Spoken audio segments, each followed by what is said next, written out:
Hello, good morning everyone.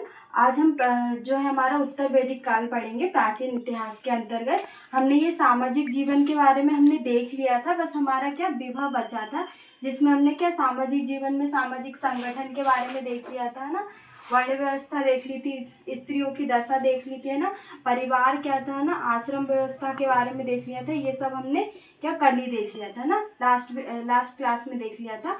आज हम विवाह के बारे में देखेंगे है ना। तो पहले क्या थे, उत्तर वैदिक काल में दो विवाह थे। एक प्रसन्नीय विवाह जिसको मान्यता प्राप्त है, क्या है, मान्यता प्राप्त है ना, मान्यता प्राप्त थी है ना, उस टाइम पे मान्यता प्राप्त विवाह है ये। और निंदनीय विवाह, इसको क्या मान्यता प्राप्त नहीं थी, मान्यता प्राप्त नहीं थी है ना इसको, पर ये फिर भी समाज में होते थे है ना। और सबसे पहले जो मान्यता प्राप्त विवाह है उसमें ब्रह्म विवाह है, जिसमें क्या करते थे, जो कन्या वयस्क होने के बाद, मतलब 18 साल या उस समय वयस्क को कितना मानते थे, 14 वर्ष मानते थे, या अप्रोक्स 16 इतना ही मानते थे है ना, होने पर उसके माता पिता द्वारा योग वर्ग खोजकर विवाह किया जाता था। मतलब माता पिता द्वारा योग वर्ग जो वर को खोजकर विवाह कर दिया जाता था ना, उसको ब्रह्म विवाह कहते हैं ना। सेकंड क्या है, देव विवाह। देव विवाह क्या होता था, यज्ञ करने वाले पुरोहित के साथ क्या करते थे, विवाह करते थे। जो यज्ञ करते थे है ना, उन्हीं के साथ क्या कर देते थे, विवाह कर देते थे है ना। और थर्ड है आर्ष विवाह। आर्ष विवाह क्या होता था, कन्या के पिता द्वारा यज्ञ करने हेतु एक गाय, एक व दो गाय के बदले अपनी कन्या का दान दिया जाता था है ना। इसको क्या हम दान विवाह भी कह सकते हैं, क्योंकि गाय के बदले में अपनी कन्या का, गाय लेकर अपनी कन्या का विवाह किया जाता था है ना। और फोर्थ है प्रजापत्य विवाह। यह क्या करते थे, वर स्वयं कन्या के पिता से कन्या मांगकर विवाह करते थे ना। इसमें क्या आ जाएगा, हमारा जो भी देवी देवता का विवाह है ना, वो इसी में आ जाएगा है ना, देवताओं का विवाह इसी में आ जाएगा ना। और निंदनीय विवाह में कौन कौन से जिनको मान्यता प्राप्त नहीं है, तो हम देखेंगे सबसे पहले असुर विवाह है ना। तो असुर विवाह कौन सा है, कन्या के पिता द्वारा धन के बदले में कन्या का विक्रय किया जाना। मतलब जो वर पक्ष से कुछ धन लेकर कन्या का क्या कर दिया जाता था, विक्रय किया जाता था, मतलब उसका विवाह कर दिया जाता था ना। और सेकेंड है गंधर्व विवाह। गंधर्व विवाह क्या होता है, यह प्रणय विवाह है। वर्तमान में इसको क्या बोलते हैं, लव मैरिज है ना, है ना। ये वर्तमान में क्या है, लव मैरिज। जो भोलेनाथ जी और पार्वती जी का विवाह है वो गंधर्व विवाह है ना, शिव जी व पार्वती जी का है ना, क्या विवाह है, गंधर्व विवाह है ना। इसके हम उदाहरण में लिख सकते हैं, शिव जी और पार्वती जी का विवाह कौन सा है, गंधर्व विवाह है ना। पैशाच विवाह क्या होता है, कन्या के साथ सहवास करके क्या करना, विवाह करना है ना, उसके साथ जबरदस्ती कर कर क्या करना, विवाह करना, उसको पैचास विवाह कहते हैं ना। और राक्षस विवाह क्या होता है, बलपूर्वक कन्या को छीन कर उससे क्या करना, विवाह करना है ना, उसको मतलब अपहरण करके, ये बोल सकते हैं बलपूर्वक, मतलब अपहरण करके उसके साथ विवाह करना, वो कौन सा कहलाता है, राक्षस विवाह। तो हमने कौन से देखे, मान्यता प्राप्त विवाह, और जिसको मान्यता नहीं प्राप्त है वो विवाह देखे। तो विवाह की कितने विवाह होते थे, 8 विवाह है ना। नेक्स्ट हम देखेंगे उत्तर वैदिक काल में राजनीतिक व्यवस्था कैसी थी, राजनीतिक जीवन कैसा था ना, उत्तर वैदिक काल का। तो हम देखेंगे कि राजनीतिक संगठन में क्या था, कि क्षेत्रीय राज्यों का क्या हुआ था, उदय हुआ था। क्षेत्रीय राज्यों का क्या, छोटे छोटे राज्यों का क्या हो गया था, उदय हो गया था इस टाइम तक उत्तर वैदिक काल में। और राष्ट्र शब्द का सर्वप्रथम क्या किया गया था, प्रयोग किया गया था ना, किसका, राष्ट्र शब्द का सर्वप्रथम क्या किया गया था, प्रयोग किया गया था। और क्या, जन का स्थान किसने ले लिया था, जनपद। पहले क्या था, ऋग्वैदिक काल में क्या था, ऋग्वैदिक काल में था जन था, और उत्तर वैदिक काल में क्या हो गया, जनपद हो गया। और प्रमुख जनपद क्या था, पंचाल था, क्या, प्रमुख जनपद है ना, सबसे बड़ा, या उसको प्रमुख बोल सकते हैं ना। और आदि और भी अनेक थे ना। ऐत्रेय ब्राह्मण में क्या बताया था, कि देवीय उत्पत्ति का सिद्धांत बताया था। पहले क्या था, पहले राजा को क्या, पहले राजा को देवताओं के समान मानते थे ना, देवताओं के समान मानते थे।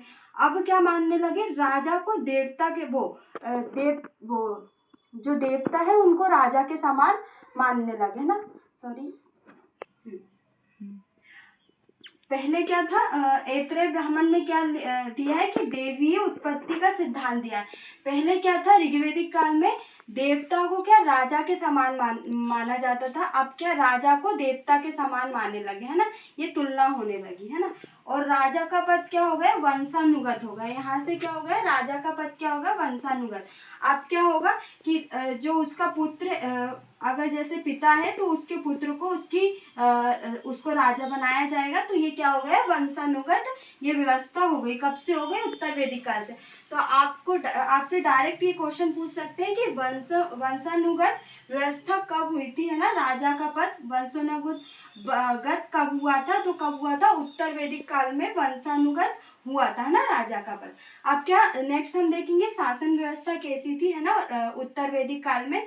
तो ऐत्रेय ब्राह्मण में इसका उल्लेख किया गया है कि क्षेत्र क्या था, शासन कहाँ पे था और उपाधि क्या थी। तो क्या है, पूर्व में किसका शासन था, साम्राज्य का था। और उपाधि क्या थी, सम्राट, है ना, सम्राट की उपाधि दी जाती थी। और पश्चिम में क्या थी, ये आपसे डायरेक्ट पूछ सकते हैं कि पूर्व में क्या उपाधि क्या थी, सम्राट की उपाधि थी। पश्चिम में क्या था, शासन किसका था, स्वराज का था। और क्या उपाधि क्या थी, स्वराट की उपाधि थी, है ना। ये डायरेक्ट आपसे क्वेश्चन पूछ सकते हैं। और उत्तर में क्या था, वैराज्य था। और उपाधि क्या थी, विराट, है ना, क्या बोलते थे, राजा को विराट बोलते थे। और दक्षिण में क्या था, भोज्य था। और उपाधि क्या थी, भोज, जो राजा को क्या बोलते थे, भोज बोलते थे ना। और मध्य देश में क्या थी, राज्य शासन था। और राजा को क्या बोलते थे, राजा ही बोलते थे। और इन चारों दशाओं को विजित करने वाले जो राजा है उनको क्या बोलते थे, एकराट, है ना। तो आपसे डायरेक्ट ऐसा क्वेश्चन पूछ लिया जा सकता है कि चारों दिशाओं पर विजित करने वाले राजा को क्या बोलते थे, तो एकराट बोलते थे। क्या बोलते थे, एकराट, है ना। अब क्या है, सभा समिति और विदर्भ की क्या स्थिति थी, है ना, राजनीतिक जीवन में। तो सभा क्या थी, ग्रामीण संस्था थी। और समिति क्या थी, केंद्रीय संस्था थी, है ना। और जो विदर्भ है उसका स्थान नहीं था। जो ऋग्वैदिक काल में विदर्भ एक संस्था थी जो कि प्राचीन संस्था थी, आर्यों की क्या थी, प्राचीन संस्था थी, आर्यों की प्राचीन संस्था थी। उसका उत्तर वैदिक काल में कोई भी स्थान नहीं है। और पहले क्या था, सभा और समिति में क्या किसमें, सभा में और विदर्भ में, है ना, ये दो संस्था थी। उसमें क्या महिलाओं की भूमिका थी और महिलाओं का आना उसमें मतलब आ सकती थी वो। पर जो उत्तर वैदिक काल में उसमें सभा और समिति में महिलाओं को अब नहीं आने दिया जाता है, मतलब वर्जित नहीं हुआ, है ना, वर्जित हो गया आना।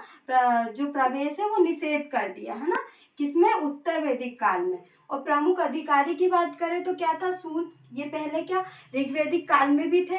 ये क्या थे, राजा के सारथी माने जाते थे। इनको क्या बोलते थे, सूत को राजा के सारथी थे, है ना ये। और ब्राह्मणी थी, है ना, एक पद था, है ना, जो कि ग्राम का मुखिया होता था, गांव का मुखिया, है ना। और एक भाग दूत था जो क्या था, कर संग्राहक करता। ये डायरेक्ट आपसे पूछ सकते हैं कि भागदूत क्या था, तो वो कर संग्राहक करता था, है ना। और युवराज किसको बोलते थे, राजकुमार को। जैसे राजा है, राजा का पुत्र क्या होगा, युवराज, है ना। तो कौन सा पद था, युवराज का पद किसको दिया जाता था, राजकुमार को दिया जाता था ना।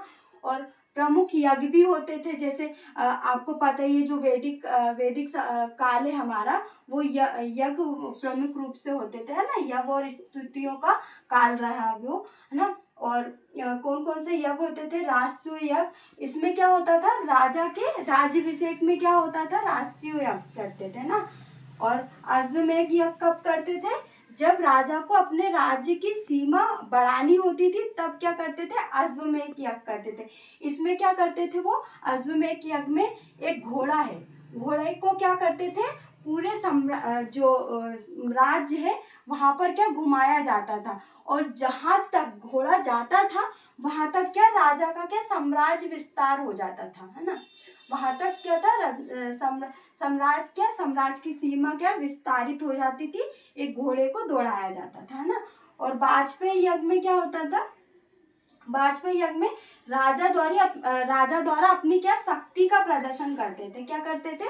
शक्ति के प्रदर्शन के लिए वाजपेयी यज्ञ क्या करवाया जाता था उस समय? कौन सा? वाजपेयी यज्ञ, है ना। और न्याय व्यवस्था कैसी थी?